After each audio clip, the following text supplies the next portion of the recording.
अस्सलाम वालेकुम। मैं अपनी राशिद टेक्निकल और फंडामेंटल एनालिसिस को लेके इल्मी आलम के चैनल पे हाजिर हूँ। अभी सबसे पहले बात करिए तो आज है 20 अक्टूबर 2022 और अगर बिटकॉइन की 4 आवर टाइम फ्रेम की बात करिए तो करंटली बिटकॉइन यहाँ पे ट्रेड है $19,100 के ऊपर जब मैं ये वीडियो बना रहा हूँ। सबसे पहले अगर आप लोगों को थोड़ा बहुत रीकैप करा चलो बिटकॉइन के ऊपर, तो कल जब मैंने बिटकॉइन के ऊपर वीडियो बनाई थी तब भी ये तकरीबन $19,100 के ऊपर ट्रेड हो रहा था। और कल के दिन के अंदर जो सा मैंने आप लोगों को कंसोलिडेशन लेवल बताया था, बिटकॉइन उसी कंसोलिडेशन लेवल के दरमियान में ही ट्रेड हो रहा है।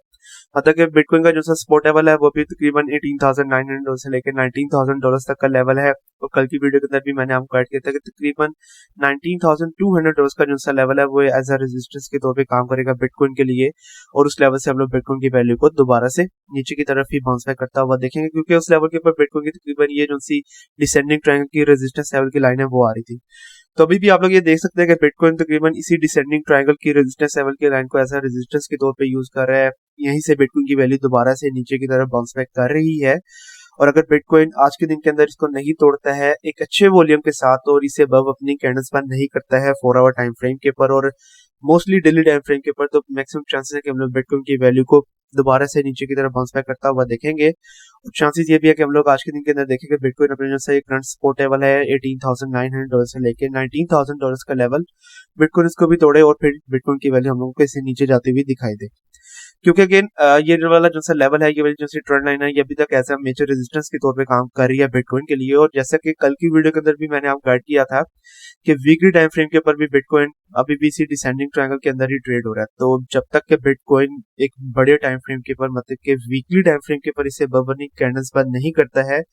तो इस बात के मैक्सिमम चांसेस है कि हम लोग बिटकॉइन की वैल्यू को नीचे की तरफ बाउंस बैक करता हुआ देखेंगे। और बिटकॉइन की वैल्यू एक दफा दोबारा से हम लोगों को $18,000 तक के जो से लेवल्स है वहां तक दिखाई देगी।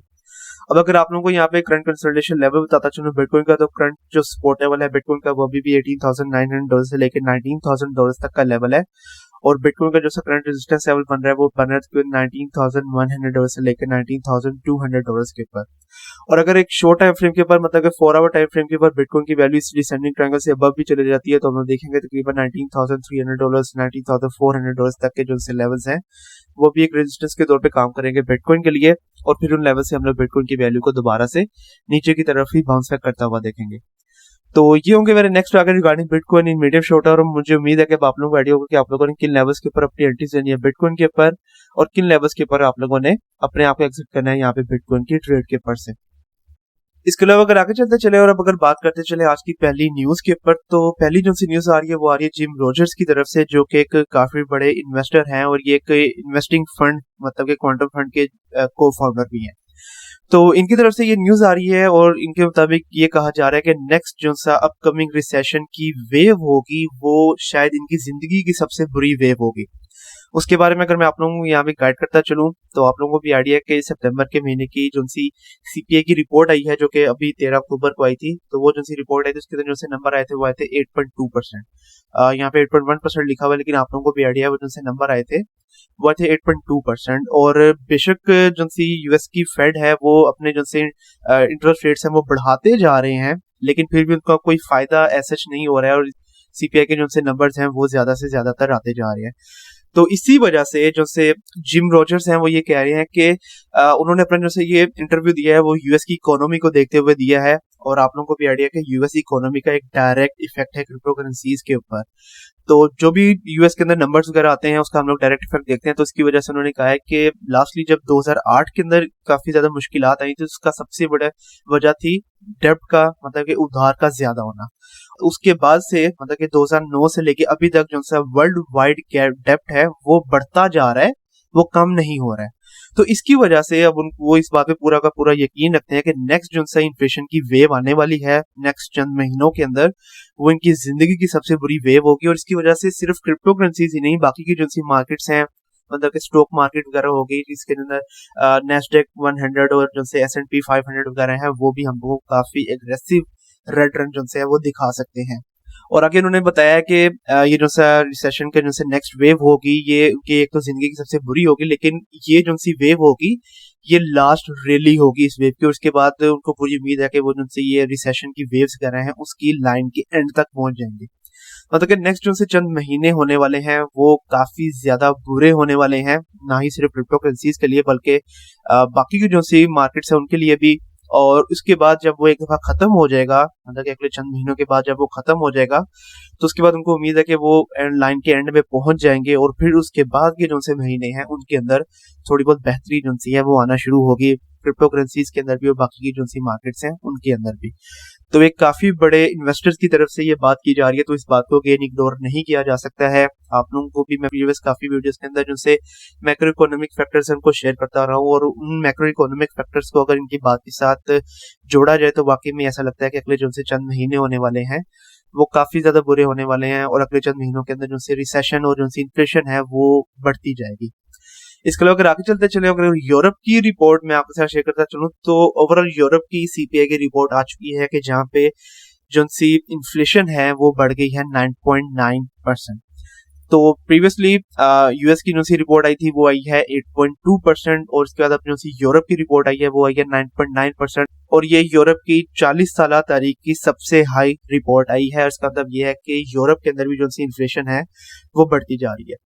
तो इस ब्लॉग का भी जो सा लिंक है वो मैं आपको इस वीडियो की डिस्क्रिप्शन के अंदर दे दूंगा। आप लोग देख सकते हैं कि यूरोप के अंदर जितने कंट्रीज हैं सबके अंदर जितनी जितनी इन्फ्लेशन बढ़ी है उनकी परसेंटेज उन्होंने यहाँ पे शेयर की हुई है, और इसके मुताबिक जो सी यूरोप के अंदर भी जो सी इन्फ्लेशन है वो बढ़ती जा रही है। प्रीवियसली जर्मनी के अंदर भी मैंने आपको बताया था कि जर्मनी के अंदर भी सीपीआई की रिपोर्ट आ चुकी है जो कि अप्लाई के अंदर गई है। इसी तरह ओवरऑल यूरोप के अंदर भी जो सी इन्फ्लेशन है वो बढ़ती जा रही है, और इसका मतलब ये है कि यूरोप भी इस वक्त फाइनेंशियल मेल्टडाउन के रिस्क के ऊपर चल रहा है। तो यूरोप के अंदर भी काफी ज्यादा एहतजाज वगैरह हो रहे हैं इस इन्फ्लेशन के अगेंस्ट। तो देखते हैं यूरोप के अंदर से भी क्या आता है। तो ये अगेन मैक्रो इकोनॉमिक जो से फैक्टर्स हैं वो बुरे ही आ रहे हैं, बेशक वो यूरोप की तरफ से हो, बेशक वो इंग्लैंड की तरफ से हो, या बेशक वो अमेरिका की तरफ से हो। इसको अगर आगे चलते चले और अगर मेजर न्यूज इथेरियम की तरफ से मैं आपके साथ शेयर करता चलूं तो इथेरियम के मर्ज के बाद नेक्स्ट जो सी मेजर अपडेट है इथेरियम की जो कि है शंघाई अपडेट। इथेरियम के डेवलपर्स ने अब उसके ऊपर काम करना शुरू कर दिया है, और ये जो सी शंघाई अपडेट होगी इस अपडेट के बाद हम लोग देखेंगे कि इथेरियम ब्लॉकचेन के ऊपर लोअर गैस फीस हो जाएगी। मतलब कि अगर आप लोग इथेरियम के ऊपर ट्रांजैक्शन करते हैं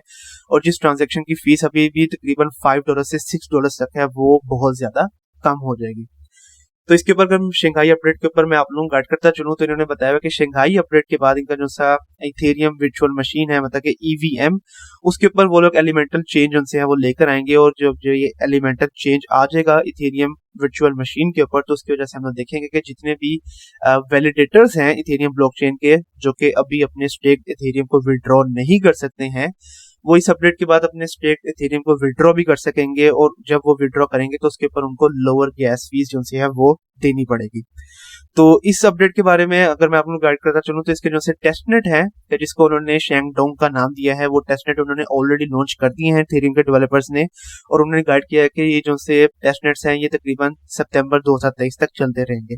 और जब सितंबर 2023 के ऊपर ये टेस्टनेट वगैरह कंप्लीट हो जाएंगे तो उसके बाद वो लोग अपनी जो सी अपडेट है शंघाई अपडेट उसको लाइव कर देंगे इथेरियम ब्लॉकचेन के ऊपर, कि जिसके बाद अगेन जो से ये इथेरियम के वैलिडेटर्स हैं वो अपने स्टेक इथेरियम को मतलब कि ETH को वो लोग विड्रॉ भी करवा सकते हैं, और उसकी वजह से उनको लेस गैस फीस भी जो है वो देनी पड़ेगी। और इस अपडेट के बाद हम लोग देखेंगे कि इथेरियम ब्लॉकचेन के ऊपर जो सी गैस फीस है वो भी काफी ज्यादा कम हो जाएगी। तो अगेन ये काफी अच्छी न्यूज है यहाँ पे इथेरियम की तरफ से, और इसको कंप्लीट होने के अंदर अभी 1 साल लग सकता है, और सितंबर 2023 के अंदर ये अपडेट जो सी है वो शायद हम लोग लाइव होते हुए देखेंगे। अगर इथेरियम के ऊपर अगर आप टेक्निकल एनालिसिस करते चलें तो आप लोग यहाँ पे देख सकते हैं कि इथेरियम करंटली ट्रेड को $1294 के ऊपर जब मैं ये वीडियो बना रहा हूँ, और प्रीवियसली जब मैंने वीडियो बनाई थी तब ये तकरीबन $1300 से नीचे ही चल रहा था, और हमारी जो एंट्री पॉइंट था वो था तकरीबन $1260 के ऊपर। तो वहां तक तो इसकी वैल्यू नहीं आई है, और इसकी वैल्यू ने तकरीबन $1269 से ही दोबारा से ऊपर की तरफ बाउंस बैक करना शुरू किया है। तो अभी भी हम लोग देखेंगे $1300 का लेवल एक मेजर रेजिस्टेंस के तौर पे ही काम करेगा यहाँ पे इथेरियम के लिए, और जैसा कि बिटकॉइन के अंदर हम लोग काफी ज्यादा साइड बाय साइड रन देख रहे हैं वैसा ही साइड बाय साइड हम लोग अभी भी यहाँ पे इथेरियम की वैल्यू के अंदर ही देखेंगे। तो इथेरियम के जो से एंट्री एंड एग्जिट पॉइंट्स है वो सेम एज प्रीवियस वीडियोस ही हैं। अगर आप लोगों ने एंट्री लेनी है तो आप लोग तकरीबन $1265 के ऊपर एंट्री ले सकते हैं और आप लोगों का जो है एग्जिट टारगेट हो जाएगा वो हो जाएगा तकरीबन $1300 के ऊपर। इसके अलावा level by level entry points आप लोगों के वही बन रहे हैं, मतलब कि $1260 के ऊपर, उसके बाद $1230 के ऊपर। अगर समाज की वैल्यू नीचे आ जाती है तो फिर $1200 के ऊपर। और लॉन्ग टाइम फ्रेम के ऊपर आप लोगों के जो है एक्टिव टारगेट्स बनते हैं वो वही बनते हैं, मतलब कि $1290, $1320। अगर आप लोग इसको होल्ड करके रखते हैं तो फिर तकरीबन $1345 के ऊपर। और इस तरह से आप लोगों ने अपने लॉन्ग टाइम फ्रेम के ऊपर प्रॉफिट जनरेट करने हैं यहाँ पे इथेरियम के ऊपर से। इसके लिए अगर आगे चलते चले, अगर लास्ट में बात करते चले यहाँ पे डू क्वान की तरफ से, तो डू क्वान ने अपने रीसेंट इंटरव्यू के अंदर फुल रिस्पॉन्सिबिलिटी ली है जो भी टेरा का पूरा कोलैप्स हुआ था, और जिसकी वजह से तकरीबन $60 बिलियन ऑफ वर्थ के जो से फंड्स थे वो क्रिप्टो मार्केट से बिल्कुल वॉश आउट हो गए थे। तो रिसेंट इंटरव्यू हुआ था डू क्वान का, उसके बारे में अगेन अगर मैं आपको गाइड करता चलूं तो प्रॉपरली उन्होंने गाइड किया है कि किस तरह से उनको जो है थ्रेट किया जा रहा है, जो से साउथ कोरियन गवर्नमेंट है वो उनको जो सी अरेस्ट करना चाहती है, उसके बारे में उन्होंने गाइड किया है। सबसे पहले उन्होंने अपनी पूरी की पूरी रिस्पॉन्सिबिलिटी ले ली है कि जो भी ये क्रैश हुआ था, और उन्होंने बताया कि जो सा इनका करंट नेटवर्क था वो एक वीक डिजाइन था और उसकी वजह से जो सा ये क्रैश हुआ था, और उस क्रैश की वो पूरी रिस्पॉन्सिबिलिटी लेते हैं क्योंकि उन्होंने उस डिजाइन को प्रॉपरली नहीं बनाया था, जिसकी वजह से वो डिजाइन के अंदर कुछ ना कुछ बग्स वगैरह रह गए थे और उन बग्स का पूरा का फायदा उठाया लोगों ने, और उसकी वजह से पूरा का पूरा ये टेरा लूना क्रैश हुआ था। फर्दर चलते चले तो जब उनसे पूछा गया कि जिनसे आपको अथॉरिटीज से अरेस्ट करना चाहते हैं इसके बारे में आप क्या कहना चाहेंगे, तो उन्होंने कहा कि ये साउथ कोरियन गवर्नमेंट की तरफ से एक पॉलिटिकल मूव है। मतलब कि उन्होंने गाइड किया कि जो सी साउथ कोरियन गवर्नमेंट है वो सिर्फ अपनी आवाम के सामने एक अच्छा साइन देना चाहते हैं, और इसीलिए उन्होंने डू क्वान के अरेस्ट वारंट जो है वो जारी किए हैं। और उन्होंने बताया कि सितंबर में जब से उनका इंटरपोल का एक रेड नोटिस जारी हुआ है, उनकी कोई भी कॉपी जो है वो डू क्वान को नहीं मिली है, और क्योंकि उनको उसकी कोई कॉपी नहीं मिली है तो इसीलिए वो कह रहे हैं कि वो अरेस्ट अपने आप को नहीं करवा रहे हैं। और उन्होंने कहा कि वो रन के ऊपर नहीं है, जैसे उनको ये इंटरपोल की तरफ से रेड नोटिस की कॉपी मिलेगी तो वो लाजमी तौर पे इंटरपोल के सामने अपने आप को पेश करेंगे। तो ये था एक प्रॉपर इंटरव्यू, और जो सी अगेन इन्होंने पूरी रिस्पॉन्सिबिलिटी ली है इस टेरा लूना क्रैश की, ये काफी अच्छा साइन है। लेकिन इस अच्छे साइन की तरफ से हम लोग जिनसे लोगों का नुकसान हुआ है उसको बेहतर होता हुआ नहीं देख रहे हैं। तो अगर अब आगे चलते चले और लूना क्लासिक के ऊपर अगर मैं टेक्निकल एनालिसिस करता चलूं, तो प्रीवियसली जब मैंने इसके ऊपर वीडियो बनाई थी तभी तकरीबन 2662 के ऊपर ट्रेड हो रहा था, और हमारा जो एंट्री पॉइंट था वो था तकरीबन 2400 के ऊपर। तो अगर तो आप लोगों ने इस लेवल के ऊपर भी एंट्री भी ली होगी तो आपका एक शॉर्ट प्रॉफिट जो है वो ऑलरेडी जनरेट हो चुका होगा यहाँ पे लूना क्लासिक के ऊपर से। तो लूना क्लासिक के ऊपर सबसे पहले 4 आवर टाइम फ्रेम के तमाम एक्सपोनेंशियल मूविंग एवरेज ऑन करके दिखाता चलूं तो अभी भी ये तमाम एक्सपोनेंशियल मूविंग एवरेज से नीचे ही चल रहा है। और प्रीवियसली हम लोगों ने देखा था कि 200 एक्सपोनेंशियल मूविंग एवरेज की लाइन नीचे थी 100 एक्सपोनेंशियल मूविंग एवरेज की लाइन से, लेकिन क्योंकि प्रीवियसली इसकी वैल्यू दोबारा से नीचे आई है तो 100 एक्सपोनेंशियल मूविंग एवरेज की लाइन दोबारा से नीचे आ चुकी है यहाँ पे 200 एक्सपोनेंशियल मूविंग एवरेज की लाइन से। तो अभी भी हम लोग इसकी वैल्यू को बहुत अच्छा ग्रीनर दिखाता हुआ नहीं देखेंगे। अगले चंद दिनों के अंदर शायद इसकी वैल्यू अपना जो है ये रेजिस्टेंस लेवल है 26500 इसको तोड़े, उसकी वैल्यू पहुंच जाती है 2800 के लेवल तक। लेकिन लॉन्ग टाइम फ्रेम के ऊपर मतलब कि 2 से 3 महीनों के अंदर हम लोग इसकी वैल्यू को रेड रन मेजरली दिखाता हुआ देख सकते हैं, और इसकी वैल्यू शायद हम लोगों को 1900 के लेवल तक भी दिखाई दे। तो सबसे पहले अगर आप लोगों को करंट एंट्री और एग्जिट पॉइंट्स के बारे में बताता चलूं तो आप लोगों का जो है करंट एंट्री पॉइंट बनेगा यहाँ पे टेरा लूना क्लासिक के ऊपर, वो बनेगा तकरीबन 2435 के ऊपर, और आप लोगों का जो है एग्जिट टारगेट हो जाएगा वो हो जाएगा तकरीबन 2635 के ऊपर। इसके अलावा level by level entry points अगर आप लोगों को बताता चलूं तो टेरा लूना क्लासिक के ऊपर आप लोगों के level by level entry points बनेंगे तकरीबन 24700 के ऊपर, उसके बाद तकरीबन 23700 के ऊपर। अगर समहाउ इसकी वैल्यू नीचे आ जाती है तो फिर तकरीबन 22500 के ऊपर, और आप लोगों के जो से एग्जिट टारगेट हो जाएंगे फॉर अ लॉन्ग ट्रेड वो हो जाएंगे तकरीबन 2700 के ऊपर, उसके बाद 2800 के ऊपर। अगर आप लोग इसको होल्ड करके रखते हैं तो फिर तकरीबन 29000 के ऊपर, और इस तरह से आप लोग लॉन्ग टाइम फ्रेम के ऊपर भी अपने काफी अच्छे प्रॉफिट जनरेट कर सकते हैं यहाँ पे टेरा लूना क्लासिक के ऊपर।